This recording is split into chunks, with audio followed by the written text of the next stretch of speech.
The day my dad, Mr. Lewis, died of cancer, I called my husband dozens of times, but he didn't answer any of them. The last time, the message said his phone was turned off. Later, I saw on someone else's social media feed/post that my husband was celebrating his first love's birthday that day. On the day my father died, he was laughing and wishing someone else a happy birthday. I finally gave up on 6 years of unrequited love and proactively asked him for a divorce. But all he said was, "Stop making a fuss." I deleted everyone connected to him, moved all my things out of our house, leaving behind only a marriage contract. Later, everyone in Sterling City knew he was looking for me like crazy. But he would never find me, because I had left the world he lived in forever. Sterling City's elite scion Robert Miller and wife Sarah embrace at the airport, affectionate demeanor dispelling divorce rumors. I woke up this morning, checked my phone, and saw this trending topic. Robert Miller was my husband of 3 years, and Sarah was my name. But I was at home all day yesterday and never went to the airport. Later, I found related follow-up news. Someone saw Robert Miller and I entering a private club to meet with friends, and the two of them left together in a car afterwards.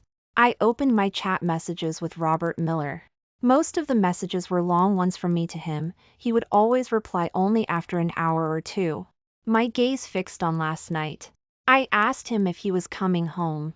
He told me he had to work overtime at the office and would just rest there. The main door was pushed open from the outside. Robert Miller walked in and saw me sitting on the sofa, his brow furrowed slightly. "Why aren't you sleeping more?" he asked. I immediately handed him the phone. "Didn't you say you were working overtime at the office?" Robert Miller looked impatient. It was still early after I finished work. Stephanie just happened to call me after returning from ABR. And asked me to pick her up. Mike and the others knew Stephanie was back, so they asked me to bring her to their gathering. Stephanie, the girl I feared most. She was Robert Miller's first love. For 3 years in high school, I followed behind them, witnessing their relationship. Finally, Stephanie chose to study abroad to pursue her dreams, giving up her love with Robert Miller. Still holding on to a sliver of hope, I asked him, "Do you know what day yesterday was?" Robert Miller seemed to remember something, a look of guilt on his face. "I'm sorry, I forgot it was your birthday yesterday. Why didn't you remind me?" My heart felt a bitter taste. My husband of 3 years didn't remember my birthday, went to see his ex-girlfriend on my birthday, and then blamed me for not reminding him. "So, you remember your first love's return date but can't remember your own wife's birthday?" This was the first time I had ever spoken to him like this. After saying it, I felt a little less miserable. Robert Miller looked at me disapprovingly, almost mockingly. "You're not like Stephanie. Stop being unreasonable. I'll make up for your birthday present tonight." I gave a bitter laugh. "Do you think I care about a gift your secretary picked out?" All the gifts Robert Miller gave me were chosen and bought by his secretary and then delivered to me. Maybe Robert Miller himself didn't even know what gifts his secretary bought for me. But I was happy. Even if he didn't buy them himself, at least he remembered these occasions worth celebrating. Robert Miller grew even more impatient. "What do you want then?" "Sarah, remember our marriage was your doing. I don't love you at all." After saying that, Robert Miller stormed upstairs. Watching his retreating back, my eyes stung. After high school graduation, I never saw Robert Miller again until I attended a cast party 3 years ago. I drank quite a bit at the party. My assistant's family had someone sick, so I let her go home first and said I'd go back to my room by myself. I was a bit drunk. As I passed a room, the door suddenly opened, and a hand reached out from inside and pulled me into the room. As I struggled, I saw the person's face clearly. It was Robert Miller, the boy I secretly liked for 3 years in high school. At that moment, Robert Miller's face was flushed, and he kept pulling me towards the hotel bed. Seeing this, I struggled desperately. "Robert Miller, let go of me." But I had drunk too much and felt weak. On top of that, Robert Miller looked like he had been drugged. His strength was astonishing, and I couldn't break free at all. The next morning when I woke up and saw Robert Miller's face, everything from the night before flooded my mind. Tears streamed down my face from the injustice. Remembering I had a scene to shoot that morning, I immediately picked up my clothes and put them on. I glanced at the still sleeping Robert Miller, gritted my teeth, and opened the door. To my surprise, the camera flashes outside were so blinding I couldn't open my eyes. Before I could react, they pushed past me and started taking photos inside. Robert Miller was woken up, saw the group of people, and said coldly, "Get out." After Robert Miller spoke, that group didn't dare defy his will. Once the door was closed again, Robert Miller sat on the bed, his face icy. "Is this what you wanted?" His gaze stung me, and I immediately retorted, "No, it wasn't me. You forced me. I didn't call these people." Robert Miller got up to get dressed. I immediately turned away. Seeing me do that, Robert Miller sneered, "Fake." I defended myself again. "I told you, I didn't do this. You forced me. I could report you." Robert Miller walked over to me, his voice devoid of warmth as it reached my ears. "I was drugged. You appeared in my room. If it wasn't you, why would you be in my room?" I told him what happened yesterday. Robert Miller went to check the hotel security camera/footage. Gee, but the security camera/footage on that floor happened to be broken. Finally, I heard Robert Miller's sarcastic laugh. "What else do you have to say?" I still insisted, "I didn't." Robert Miller didn't even spare me a glance this time. Before he left, he slammed the door shut with tremendous force, the loud noise making my heart jump. The Miller family was the foremost elite family in Sterling City. When something like this happened, the head of the Miller family was furious and told Robert Miller to resolve it. We were photographed in the same room, his clothes were scattered on the floor, anyone with eyes could see what had happened. To salvage the Miller family's reputation, Robert Miller publicly announced that we were a couple. The next day, Robert Miller came to me with a contract. It was a marriage contract. I glanced at it and refused. Although I liked Robert Miller, I never thought about being with him like this. I tore up the agreement. Robert Miller only left me with one sentence: "I advise you to know when to stop." Know when to stop. Thinking of his words, I couldn't help but cry. In his eyes, I was that kind of person who would do anything to climb the ladder. But just after I got home, my dad, Mr. Lewis, told me my brother, Kevin, had been tricked while gambling and needed $30 million, or they would cut off his hand. In the industry, I was at most a second-tier artist. Looking at how much money I could come up with, I only had $20 million in total, still short $10 million. After that, I borrowed some and only managed to get another $3 million, still needing $7 million. Just as the debt collector's knife was about to fall, I stopped them. Then I called Robert Miller. The moment he picked up, I said directly, "Lend me $7 million and I'll sign." When Robert Miller's assistant arrived at my home with the $7 million, I knew that for the rest of my life, I would forever have the image of being greedy and insatiable in Robert Miller's eyes. Robert Miller and I got our marriage certificate the very next day. My marriage to Robert Miller had no ring, no wedding, only 2 marriage certificates. At first, Robert Miller was very unpleasant to me, always liking to ridicule me. But after we had been married for a year, he became less detestable. He would eat the food I cooked. On our wedding anniversary, he would also have his secretary prepare a gift for me. On my birthday, he would celebrate with me. Stephanie's appearance made me realize that all of this was just a bubble, easily burst. On my birthday, Stephanie returned from abroad. I questioned him only to get accused of being unreasonable. Thinking back on these 3 years of marriage, it seemed I had never truly reached Robert Miller's heart. But I wasn't willing to give up. Why should Stephanie try to take away a marriage I had worked so hard to maintain, the moment she returned? Why should I bear this bitter consequence when I wasn't the one who did wrong? The $7 million I borrowed from Robert Miller initially, I paid back within 6 months of our marriage. I asked myself, I had committed no fault in this marriage. I also wanted to gamble, to bet that after 3 years of being together, Robert Miller wasn't completely without feelings for me. I wanted to give this marriage another chance, and also give myself, who had loved Robert Miller for 6 years, a chance. After Robert Miller went back to the room, I went to the kitchen to get him a bowl of light soup.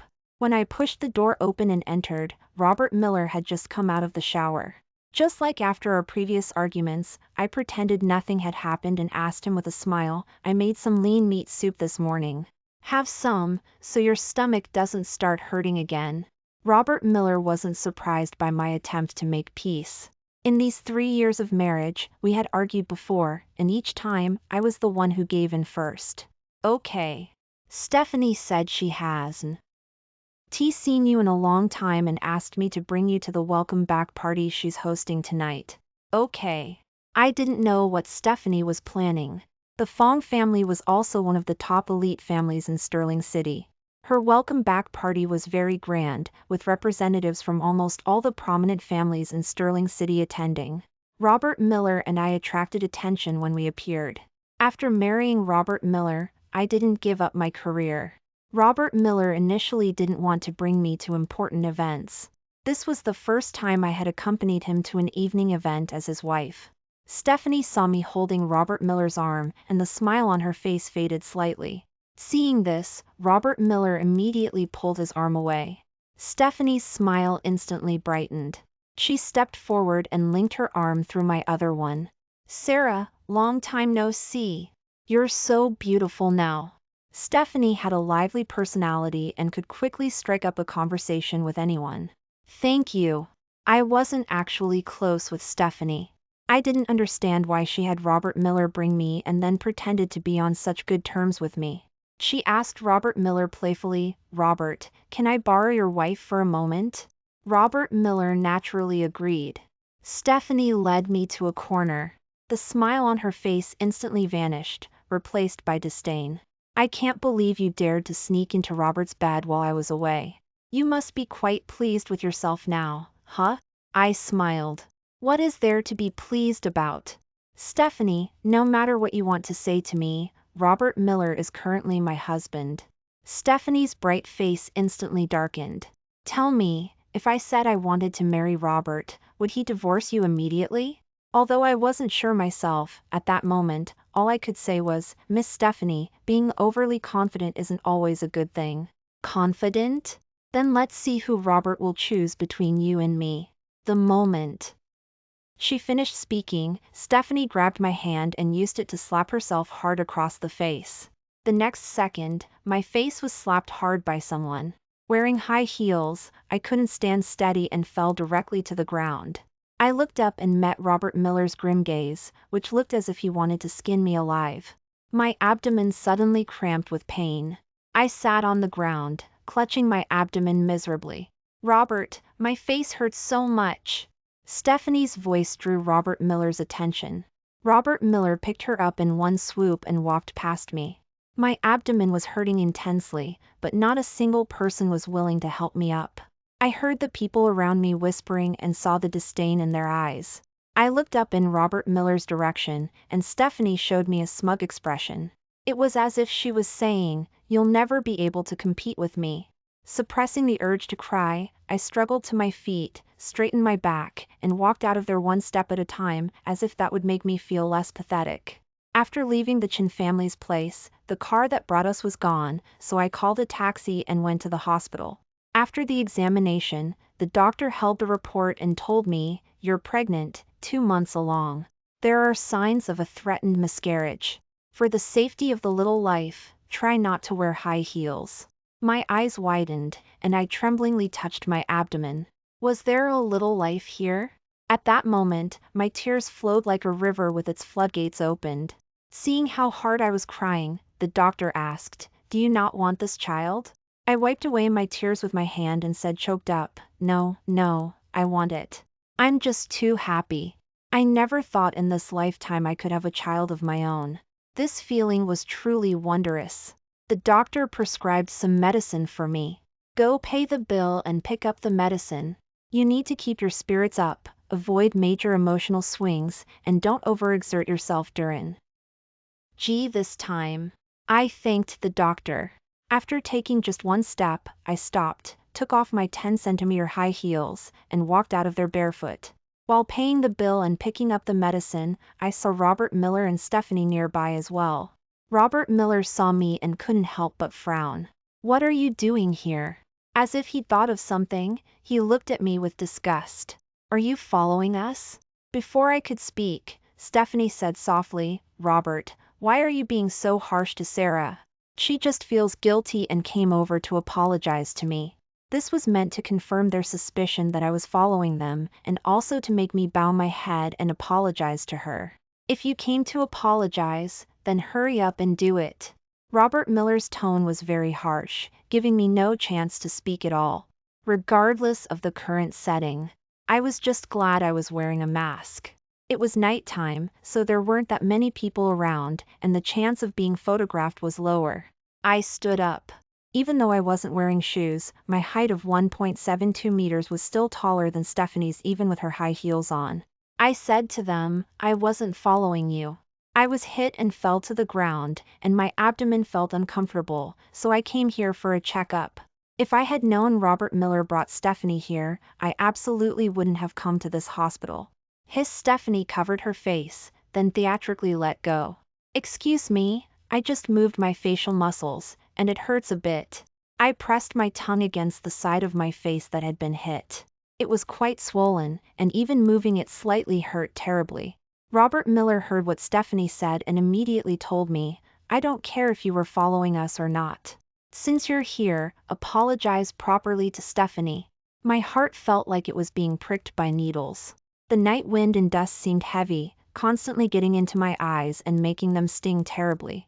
Hearing the announcement to pick up my medicine, I walked past them, got my medicine, and tried to leave, but Robert Miller grabbed my arm. You haven't apologized yet. I pointed to the side of my face that had been hit. Haven't you already gotten revenge for her? If you slap Stephanie's face too, then I'll apologize. Otherwise, get out of my way. I looked Robert Miller directly in the eye, showing no fear at all. A flicker of emotion crossed his eyes, and he actually let go of me. Not long after I returned home, Robert Miller came in from outside. He seemed to realize his mistake, walking over to me and apologizing. I'm sorry, did I hurt you when I hit you? He tried to touch my face, but I turned away, not letting him. His hand froze in midair. For a moment, the atmosphere was awkward. He silently withdrew his hand. Sarah, you attacked Stephanie at the Chin family's place today. If I hadn't done that, they wouldn't have let you off. I was doing it for your own good. I sneered. Would the esteemed heir of the Miller family be afraid of the Fong family? In the end, you just wanted to stick up for Stephanie, didn't you? This was probably the first time I had spoken so sharply. Robert Miller was somewhat unaccustomed to it, his brow furrowed enough to kill a fly. I continued, I didn't hit Stephanie at all, it was all her own doing. If I had really hit her, her face wouldn't have just been a little red. If you had chosen to believe me back then and asked the Fong family to provide the security camera/footage, none of this would have happened. But you didn't. You carried Stephanie away and left me alone to face everyone's ridicule. Robert Miller didn't love me, that's why he wasn't willing to investigate further. He only needed to have the Fong family release the security camera/footage from that time to know, but he didn't. He believed Stephanie's one-sided story and even hit me. Robert Miller took a deep breath and then let it out. If you don't want to apologize, fine. Step. Haney said she won't pursue charges against you. Is your face okay? What did the doctor say? Didn't he know how much force he used? Why bother asking here, pretending to care? I didn't want to talk to him. I got up and went upstairs. After a while, Robert Miller came in from outside. I'm a little hungry. Can you make me some noodles? His tone was as if we hadn't just argued. It was the first time I realized Robert Miller could be so thick-skinned. I didn't look at him. I put down the book in my hands, turned off the light, and lay down with my back to him. He hit me and still expects me to make him noodles? What nerve! Robert Miller stood by the door for a while. Between making noodles himself and going hungry, he chose to go hungry. Robert Miller got into bed from the other side and, as usual, pulled me into his embrace. I struggled. He had just held another woman, and now he was trying to hold me. I felt disgusted. Let go of me! Robert Miller, frustrated by my repeated resistance, also got angry. He sat up and pulled me up as well. How long are you going to keep this up? There's a limit to how much you can sulk. Keep this up? Sulking? He hit me, and not wanting him to touch me is called keeping it up. I suddenly lost the strength to argue with him. I got out of bed, put on my shoes, and said, "I'm sleeping in the guest room tonight." Before I could close the door, a pillow was thrown towards me. I quickly shut the door. The next morning, the guest room door was opened. My face showed displeasure. "How did you get in?" I remembered I had locked it from the inside last night. Robert Miller took out a key. Oh, he was the owner of the house. It was normal for him to have a key. Then I saw Robert Miller take out a report. My pupils contracted, and I instinctively wanted to take the report back. "You're pregnant?" Robert Miller's tone was unreadable. I lowered my head and tugged at my pajamas, my heart extremely uneasy. My voice was quiet. "Yeah, the doctor said 2 months along." I didn't know if Robert Miller wanted this child, and I was afraid he would ask me to get rid of it, so I didn't tell him immediately. It was probably when I saw him appear with Stephanie that I abandoned the idea of telling him. When it came to the child, my confidence wavered, and I lost the courage to stand up to him. If Robert Miller didn't want this child, I wouldn't be able to keep it at all. Then why didn't you tell me? If I hadn't found this by chance, were you planning not to tell me? His voice carried anger, as if I had done something to wrong him. My voice was very low, laced with uncertainty. "Then do you want this child?" My words made Robert Miller freeze. He seemed not to have expected me to ask that. Then he said without hesitation, "At first, I really didn't like you. But after being together for so many years, I slowly got used to your presence. I can't sleep at night without holding you. I want to see you every day. You have no idea how happy I was when I found out you were pregnant with my child." Is that love? How ironic. He just came from another woman's bed, and now he was telling me he liked me? Seeing that I wasn't speaking, he reached out and touched my abdomen. "Sarah, for the child's sake, please give me another chance. A child can't be without a father. Besides, I can help my dad, Mr. Lewis, find a leading expert to treat his illness." That's right. If I divorced him, what would happen to my child? With his family's power, I wouldn't have a chance to get custody of the child, maybe not even be able to see the child. Furthermore, Robert Miller's connections were broader than mine. If he could truly find experts to help my dad, Mr. Lewis, extend his life, suffering a little hardship wouldn't be so bad. I sighed. For my dad, Mr. Lewis, I compromised. For the sake of the child, I'll give you one more chance. Remember, this is the last chance. If you betray me again, I'll take the child and leave you forever. In front of me, Robert Miller deleted Stephanie's contact information. In the following months, he came straight home after work and accompanied me to visit my dad, Mr. Lewis, whenever he had free time. He also invited leading experts to treat my dad, Mr. Lewis. My dad's, Mr. Lewis, complexion improved somewhat. My dad, Mr. Lewis, gradually became closer to him. Stephanie came to see me a few times, but I didn't meet her. I touched my abdomen, and today, I let her in. Not having seen her for a long time, Stephanie didn't seem to be doing as well as I had imagined. The arrogance on her face was gone, replaced by a few hints of fatigue. "You must be really pleased with yourself, huh? Using the child to tie Robert down, forcing him to delete my contact information. Do you think you've won? I'm telling you, once you give birth to this child, Robert will come back to me, and your child will have to call me Mom." I stopped typing and looked up at this once favored daughter of the heavens, who was now being hysterical in front of me over a scumbag. "If you're so confident, why come looking for me? You could just wait until I give birth, and after Robert Miller divorces me, you could simply take my place. Why bother coming here to show off to me?"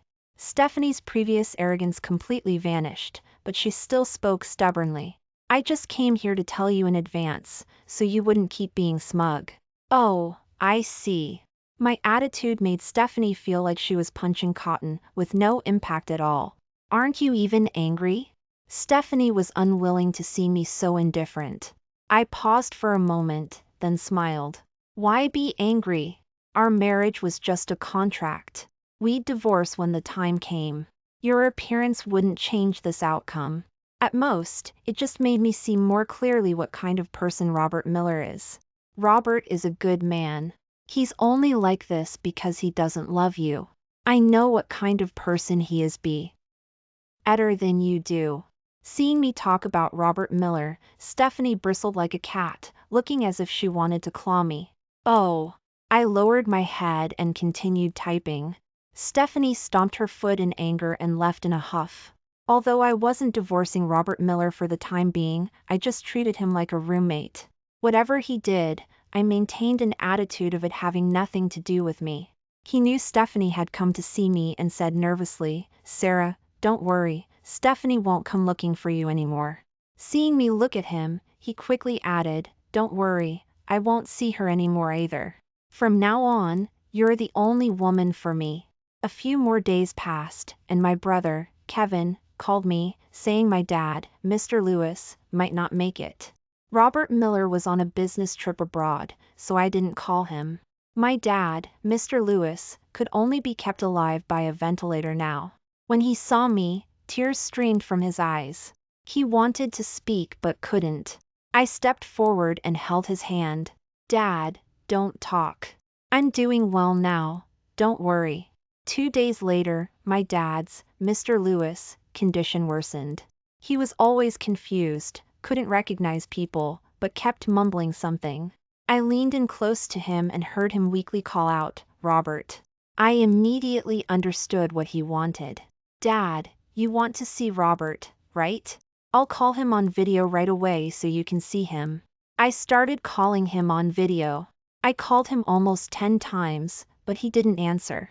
Later, I thought maybe he didn't have internet access where he was, so I dialed his phone number. Still no answer. On the 30th call, the message said the other party's phone was turned off. I finally gave up. "Dad, Robert might be busy right now. Let's wait a bit longer, okay?" My dad's, Mr. Lewis, hand dropped heavily. He would never respond to me again. He had left this world forever, passing away without even fulfilling his last wish. That day, I cried beside my dad, Mr. Lou. For a long, long time. My brother, Kevin, did too. The two of us no longer had a father. The next afternoon, I glanced at my social media feed/post and saw a photo posted by a mutual friend of Robert Miller and me. Stephanie was wearing a birthday hat, holding Robert Miller's arm and playfully flashing a peace sign at the camera. I habitually touched my abdomen. I was terrified to find that the baby didn't seem to kick me today. He hadn't moved even once. Fear like a tide submerged me. I broke down and screamed, "Ah!" My brother, Kevin, took me to the hospital. After the examination, I called Robert Miller again. His phone was still turned off. The doctor said the baby had fetal demise. I asked in shock, "Doctor, what does fetal demise mean?" The doctor looked somewhat pained. "The baby no longer has a heartbeat." I wiped away my tears. How is that possible?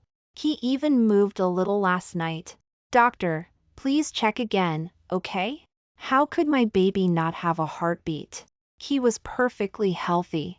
I reached out, grabbed the doctor's hand, and placed it on my abdomen. "See? Isn't he still moving? Isn't he still alive?" The doctor cruelly shattered my illusion. "Miss Chin, your baby truly has no heartbeat anymore. I'll schedule the induced labor procedure for you. The baby is gone, you need to induce labor, otherwise it will be bad for your health." I don't know how I got home.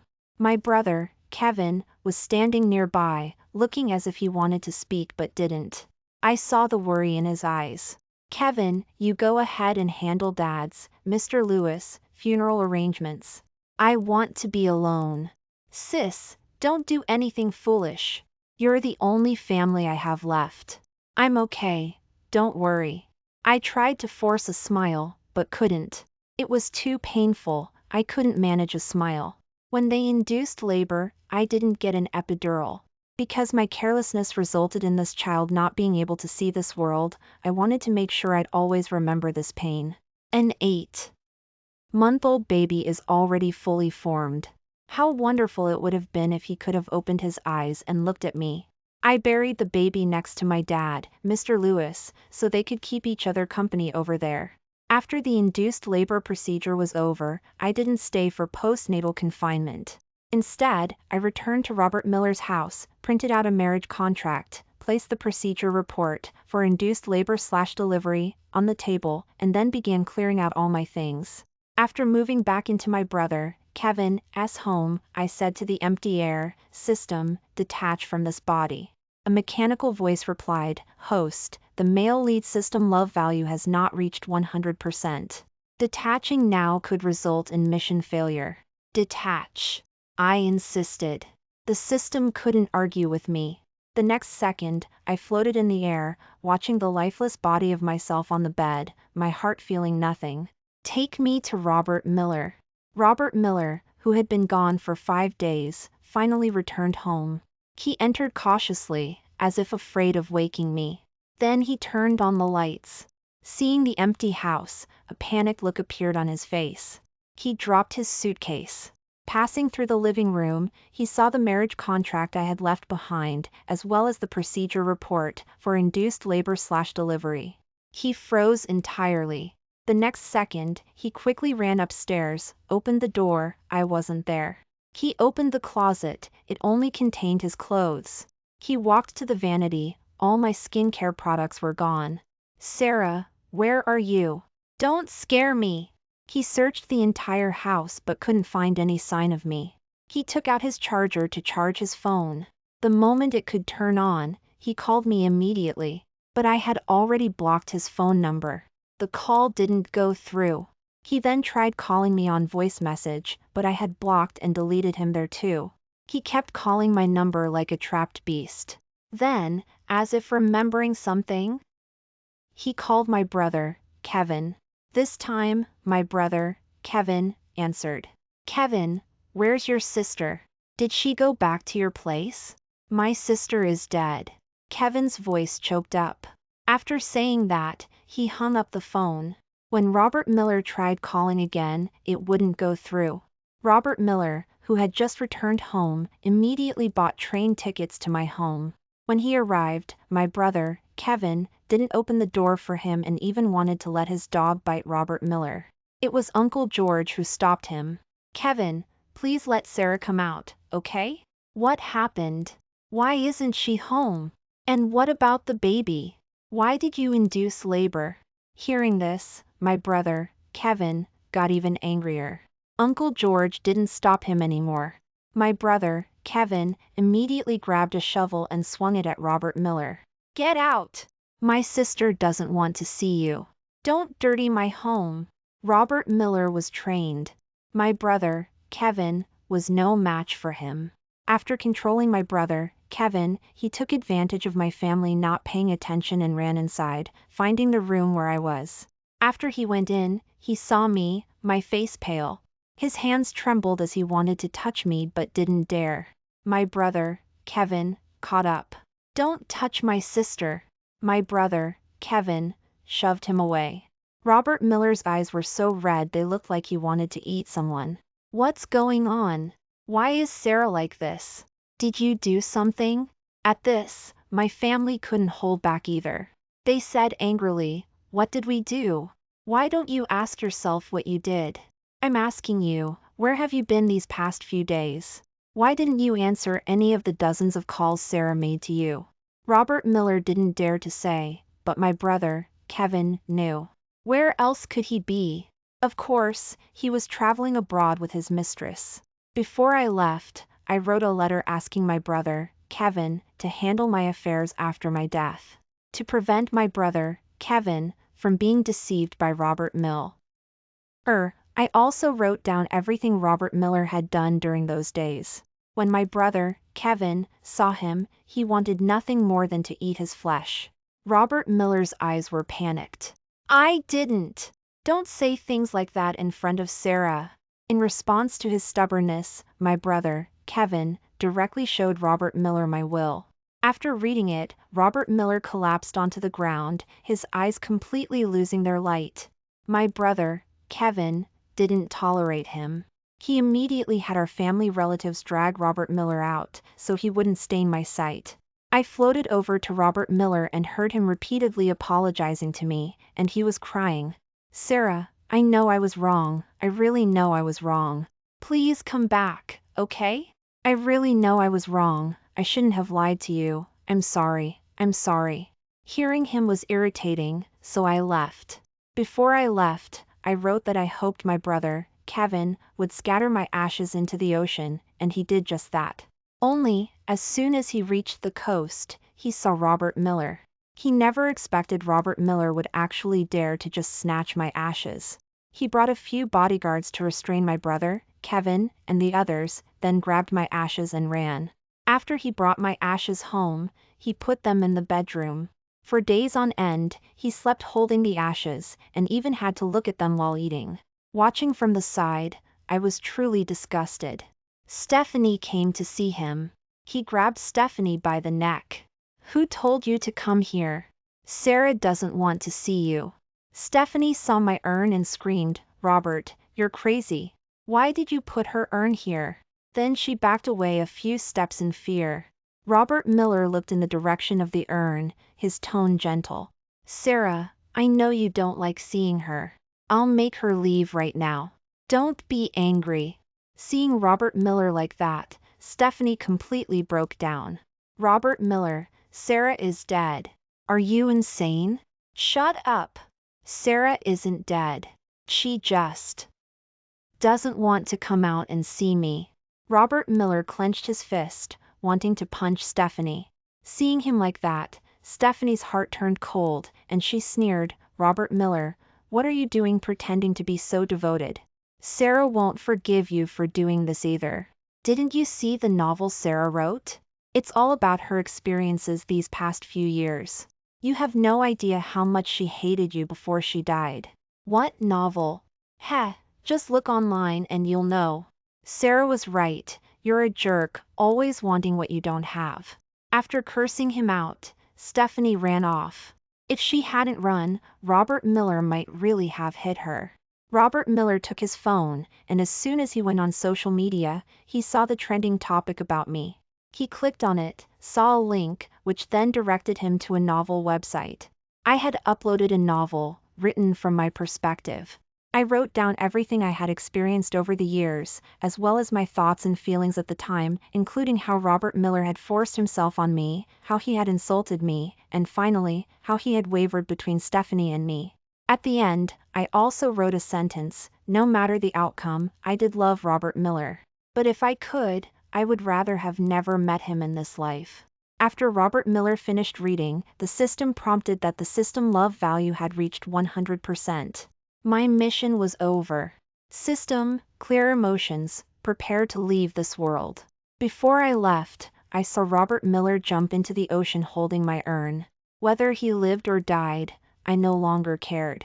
Even if he was alive, with this 100% system love value, he would forever live in the pain of losing his loved one for the rest of his life.